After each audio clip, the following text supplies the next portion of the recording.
Isaac, thank you so much for joining us. Thanks for having me. Yeah, of course.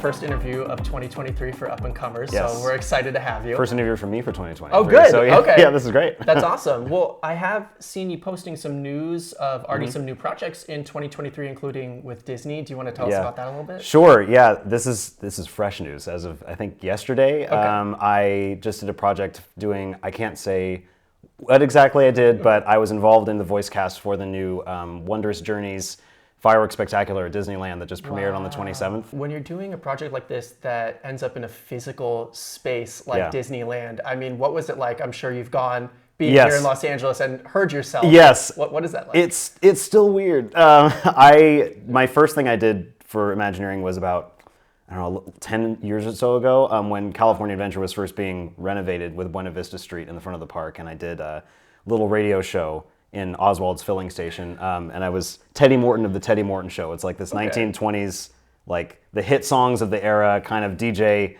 a show, and that was my first time that I got to go and listen to myself, and it's really overwhelming, honestly, because like I've grown up going to the park so much, and I love what it represents, and I love the things that it brings to people and how it brings people together, and so to be part of that it's already amazing. But it's weird. I love it, and I know that it's a cool project that I've been part of. But at the same time, I'm like, oh, but that's just me. That's not anything like cool. And then, exactly. But to everybody else, it's like, oh, it's this really cool thing. But to me, I'm just like, oh, I'm just hearing myself a lot of the time. But I still am so thrilled and happy to be part of this whole process of putting my voice into something that will last maybe beyond my lifetime. I don't know, but it was just sort of why I'm in this, is to create projects that last beyond my own life or last beyond what I'm able to do. Yeah, I mean, when you look at the idea of our acting work having an impact at a theme park, when you do a theme park ride or an attraction, something like that, it could last for a long time. Yeah. So that's really cool. It's really cool, yeah. But short answer is I love it, and I'm really excited, and it's a fun little Easter egg if I bring friends to the park, or if I have my family come and if it's playing, I'm like, come over here, my thing's coming on in a second. So that was my first professional foray into voiceover, was Imagineering. I was working at Disneyland at the time. This is 2010, so this is almost 13 years ago, which is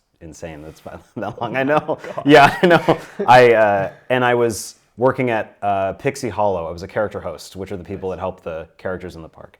And I was backstage just on a break, and I saw this flyer on the table next to me, and it said, voiceover workshop with Brian Nefsky of Walt Disney Imagineering and Pat Brady of CESD Talent, which is one of the top voice agencies in Hollywood. And it was part of this program called Cast Conservatory, which basically allowed cast members in the entertainment department to take classes in specialty things in the arts, like voiceover or choreography or commercial or improv, completely free. Like, this is a free offering to entertainment cast members at Disneyland. They haven't brought it back since COVID, but it's a really cool thing. So I saw it on the table. I was like, oh, well, I want to do voiceover. I have to. And I've been doing theater my whole life, so I kind of was in that world already, which is why I wanted to join the department anyway. But they had this workshop. I signed up for it. I went. I talked to Brian afterward, and then I emailed him every couple of weeks, and I said, hey, I'm really serious about doing voiceover for my career. Like, I really mean it. I'm not just saying, I kind of want to experiment. Like, no, this is really what I want to do. And so he would start to send me emails back. We developed a friendship. I went to lunch with him in Imagineering a couple of times and got to know him. And then about 2 years of that happening, he would send me auditions in between, and I got pretty close on some projects. But then in my final year of college, in my Spanish class, at 9 in the morning, I got an email from Brian, and it said, I have a project to do some voices for a Walt Disney World project called Agent P's World Showcase Adventure for Epcot. Would you like to do the voices in it? I was like, yes, of course I do. I can't believe it. I couldn't get that because literally Spanish class was starting right then. I was like, oh, email back. I'll get back to it later. But that was my first job, and that has now been a almost 13-year relationship with Imagineering. And so I've done stuff directly through Brian, who I continue to thank for my career because he gave me my first professional job, and stuff with him. I do stuff with the Walt Disney Music Group for announcements for Disneyland, and then my friend Jordan Peterson, who is one of the main show writers and creators at Disneyland now. And I met him. He was my voice director when I was the voice of Optimus Prime and Megatron at Universal, and now he's up doing all this stuff at Disney. Well, I have to say, it's also a good reminder for actors, performers, writers, anybody in the industry. You spent 2 years chipping away, yes. trying to get this opportunity. It wasn't like you showed up, you're like, I'm going to do voiceover now. No. You had to work really hard for years just to get your first opportunity. Oh, yeah. And it was, it was not only that. I mean, even when I got my first job, I still didn't have an agent. So that was about a 5-year journey to get an agent, like taking classes and trying to get stuff done and trying to make myself better at the art form and everything. I did get a chance to listen to some of your voiceover demos yes. online. Yep. Your animation demo is insane. Thanks. You do so many voices. Yeah. Can you tell us a little bit about how you find some of these characters? I know some of these things you're following a breakdown, but when you get a breakdown, how do you decide what type of voice to build with it? Well, that's a good question because it depends on the project and it depends on what kind of character they're trying to get.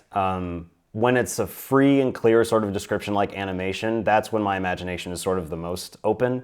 But even with other stuff, it's sort of like, if it pleases the person auditioning, like if it pleases me as an actor, then it's usually going to work. Even if I don't get cast, the thing that I've been told the most is don't do something to please who's listening. Like don't make a choice based off of what you think the casting director wants or what you think the project wants. Make a choice based off of your interpretation, following the specs, of course, to a certain degree, but don't let that lock you in, because if you do that, you're going to do about what 97% of everybody else is doing. Right.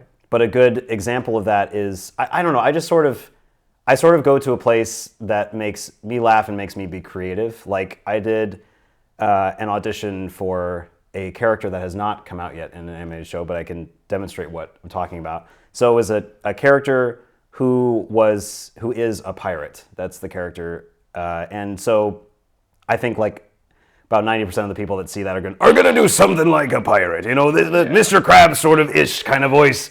But I looked at it and I was like, what can I do to make this different than what it seems here? And I saw that the character sings, and he has this very like high society way of talking. So I was like, this pirate isn't like super typical. So I combined, in my mind, I was like, what voices sort of fit this like weird? And so it's a combination of Julia Child and Tiny Tim, the singer that did Tiptoe Through the Tulips. So the voice eventually became something like this, and I booked the job. And I was like, that does not say pirate at all, but it was something different. And it was, because the thing that I've heard too is you already don't have the job, so might as well take a shot.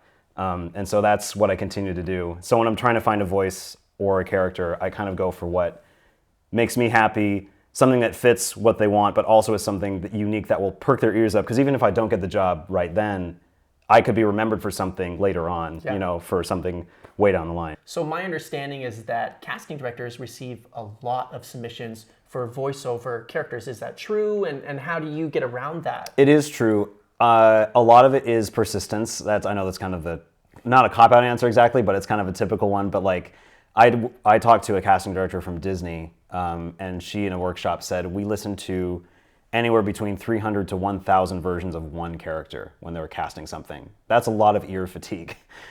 So standing out can be difficult, but there are two things that I've heard that, one or two things that I've heard that really make it stand out. And one is a pretty constant one, which is act the part well. I know it sounds, easy, but like that's what they want. And that's the basis of this whole business is great actors. They don't care how many voices you can do. They don't care necessarily even what your microphone quality is sometimes. I mean, there are some auditions that will specify you must have this kind of microphone with this kind of setting, but most of the time they just want a great performance. Like one of my heroes, Bob Bergen, voice of Porky Pig and all these thousands of other things, he said, I booked stuff recording on my phone in the front of my car. Like if the performance will push through, because at the end of the day, that's all this is an MP3 file. And if that doesn't tell a story, it doesn't matter how much music or animation is in there. It's not going to pull through because we don't care about the performance because the heart isn't there. Right. So centering yourself with acting it as much as you can in the best way that you can. But also finding ways, again, to separate yourself a little bit. Like, I don't know, an example would be like if there's a line that the character says, oh no, I'm late for work. Let's say that's what the line is and they're frustrated. A lot of people will go, oh no, I'm late for work. Oh no, I'm late for work. Oh no, I'm late for work. But the person that would stick out does something like, oh, I'm late for work. It's that little thing that makes it more human. The characters all have a human side to them.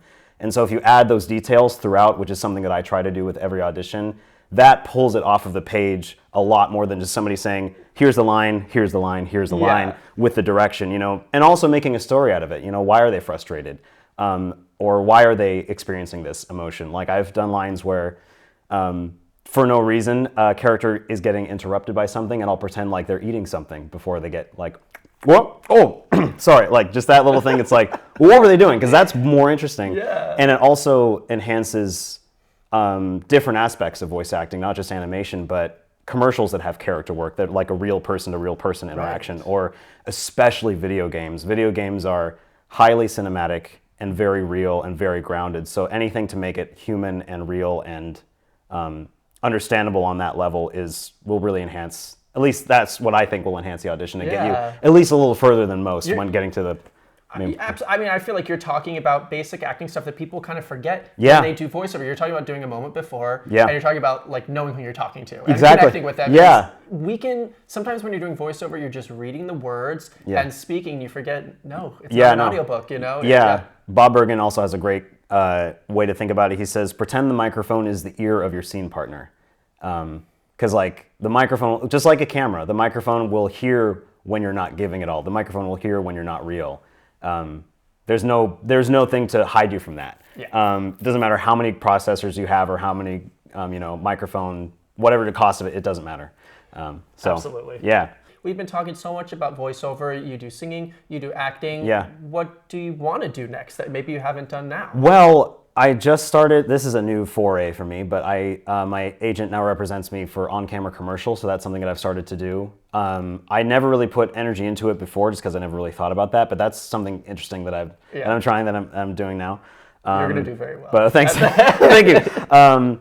But I really just, and I've gotten this question before about what I want to do, and I think continuing what I'm doing now, which is making my full life this. I'm really lucky that for the last about year and some change, I've been able to say I'm a full-time voice actor, and that's all I do.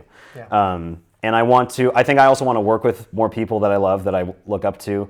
I think the two highest goals for me, though, are I've always wanted to be part of a Walt Disney animation feature film, because I think I've done every version of Disney voiceover except that one. Oh, wow. Okay. So the EGOT of Walt Disney animation work. Yeah. Great. And then I think even more than that, though, and this has kind of been my goal from the beginning, is to, if I can create characters that kids are imitating because of something I made or a voice I created, then I feel like I will have succeeded in something, because that's what I grew up doing, and that's what I love to do. And so if I ever like go on YouTube or whatever and I see that there's like a compilation video of them doing a voice that I did, I'm like, all right, cool. I impacted socially somehow. I impacted emotionally. That's really what I want. Absolutely. Yeah. So. And you know what? And you already said everything you've done so far has laid the groundwork for people to keep discovering your work 20, 30, 40 years from now. Yeah, exactly. So yeah. You're definitely going to make an impact. Yeah. Thank you. Well, thank you so much for joining us, Isaac. I feel like you gave us a lot of